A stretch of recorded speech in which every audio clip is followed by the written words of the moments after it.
Hello everyone, welcome to the channel. Today in this video, I'll show you how to change the background of your keyboard. So let's begin. On iPhone, there is no direct way to change the background except from changing it to the dark mode or the light mode. So you have to forcibly change. For this, you have to install certain app.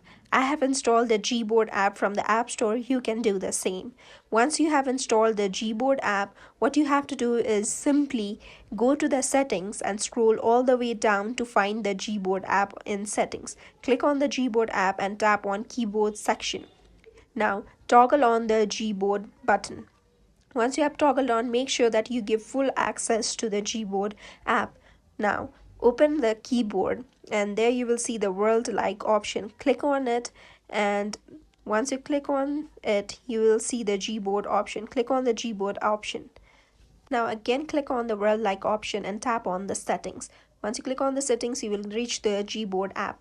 There click on theme, and now you can select any theme of your preference that will be the background of your keyboard.